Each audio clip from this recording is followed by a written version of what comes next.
If your notes are sloppy, disorganized, misplaced, illegible, or incomplete, they are absolutely useless. Hi, I'm Katie Azevedo from SchoolHabits.com. I'm a private executive function coach who teaches students and professionals strategies to learn and work better. If this video provides value, please give it a thumbs up, hit subscribe, hit that notification bell. All of that stuff totally makes a difference. And if you're looking for some more tips and tricks about school and productivity and time management and all that stuff, then follow me over on Instagram for daily doses of that. You ready? Let's get started. Now, the following strategies will help you keep your notes in a constant state of clarity and usefulness. Now, I suggest you follow all 7 of them, but following one is better than none at all. And also, if you regularly struggle with note-taking, I have more resources about note-taking than I do on any other topic. So I will leave all of those resources linked below. Some of them are blogs, some are videos. I will link to all of it. And also, there is a transcription of this video on SchoolHabits.com and also in the description box below if you're looking for a written reference to come back to. All right, here we go. Strategy number 1, consistently take your notes in the same location. You should have a dedicated notebook for each class, one that is strictly for taking notes. Your notebook can be analog or digital, but it should absolutely not be both. That means you don't want to have half of your biology notes online and half in a notebook somewhere. That does not work. Whatever notebook you choose, whether it's an online one or an actual one, stick to it, commit to it, and be consistent.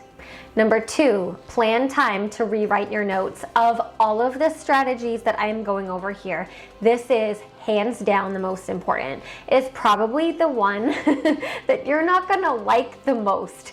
Sorry, but that's like the reality of note-taking. Now, note-taking is not a one and done process. Sure, so you might see insanely beautiful and artistic notes on Instagram or Pinterest or places like that, but I really hope you know that those notes didn't start out that way. Those notes that you see are hardly ever a first draft. Now, of course, step 1 in any note-taking process is the capture phase, and that is when you are frantically, as quickly as possible, trying to capture all the information that's being thrown at you, typically from a teacher who's talking really fast.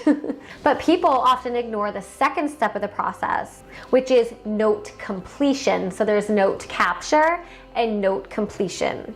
If you struggle with note capture, like what do I even write down? Again, all of those note-taking resources will be linked below. But for the note completion phase, pay attention. This is when you go back to your messy first draft and you clean up your notes. Now, ideally, this process is done like the day that you take the notes, either right after the class or later on that day. If it has to be the next day, that's like, okay, I guess. But usually by that point, a lot of the information is gone from your working memory. So that's why you want to do this process, if you can, the day that you take your notes. Now, cleaning up your notes often involves rewriting them or retyping them if you're typing. Now, at this point, you would fill in missing information, reorganize the order of concepts, and generally jack up the notes that were probably a little bit deficient during the capture phase.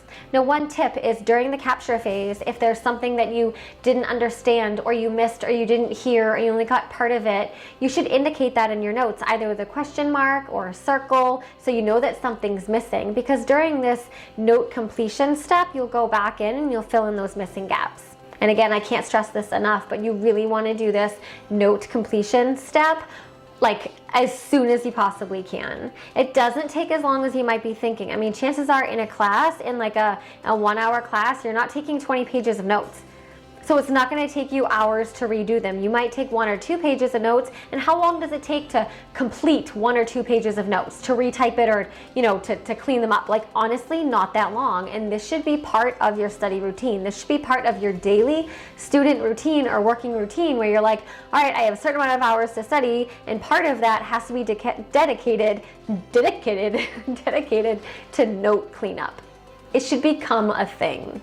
Number 3, use quality tools. Now, by quality, I do not mean expensive and I do not mean complicated. I mean quality. You should invest in some simple note-taking tools like sturdy, thick paper that doesn't bleed through, smooth writing pens, highlighters that appeal to you, If you're a digital note taker, you might prefer some up-leveled program to take your notes, but honestly, I prefer just good old Google Docs. There is nothing wrong with that.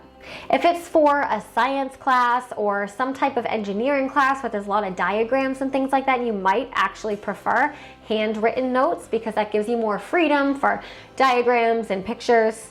I mean, if you're super techie, you could make some like note-taking app do the same thing, but I don't have tips for that.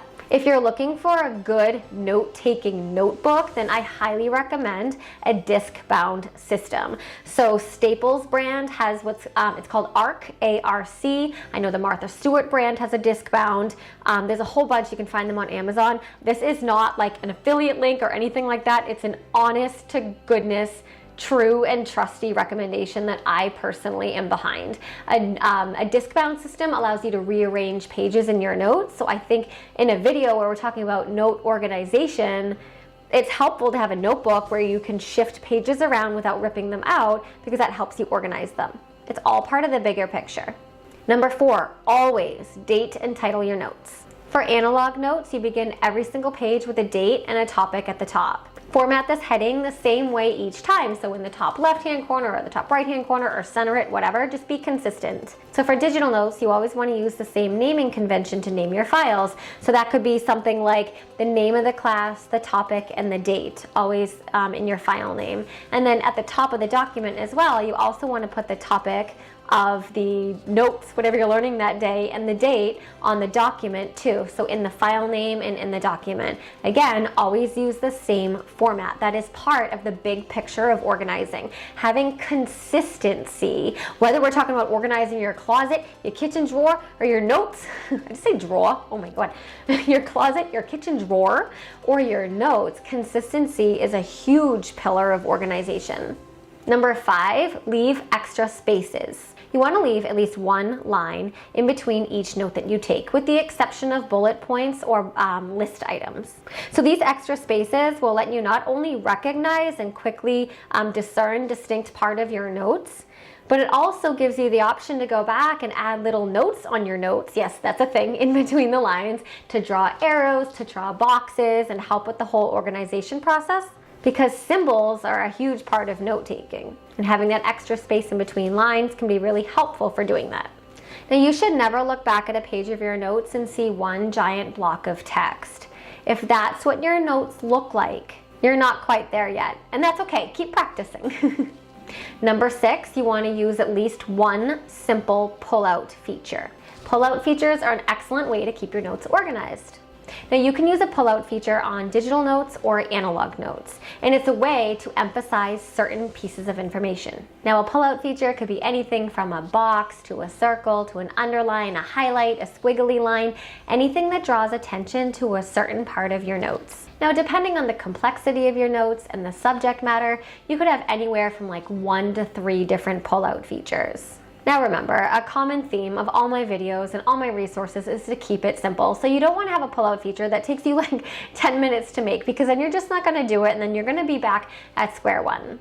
Now sometimes you're going to add these pull-out features during phase 1 of note-taking, which is capturing. So as you're listening to your teacher lecture, right, or you're taking notes from a text, you can add these pull-out features. So add boxes around vocabulary words or things like that. But then sometimes you're going to add these pull-out features during step 2, which is the note completion phase. Or it could be both. The last tip. Tip 7 is you want to store your notes properly when done. So what you do after you take your notes is really important. Now, if you have the world's most beautiful notes, that's awesome, okay? We can be best friends. But if you don't store them properly and you can't find them later, what's the point? What's the point? So you have to have a proper storage system. And let me explain this a bit. At the end of a unit, you're going to need to save your notes for a unit test or for a midterm or a final. So to do so, you gather all of your notes from a unit, clip them together if they're analog, and store them somewhere accessible so you can grab them when you need them again. If you're taking notes in a notebook, you can rip out these pages. That's why I say in a disc-bound system, because oh my God, ripping paper out of a notebook just makes me cringe. But a disc-bound system, you don't need to rip the paper, you can just remove it. If you're taking notes digitally, then take all of your notes and put them in one digital folder, clearly labeled, okay? But regardless, whether it's digital or analog, you should compile all of your notes from a unit together and put them somewhere where you know where to find them later when you need them. Over the course of a semester or two, you might end up with several packets of notes that you're going to need for the midterm or for the final. When it comes time to study for these fees, like your finals and things like that, you know, having all your notes in one place that have already been cleaned up and organized, oh my gosh, what a help for the whole study process.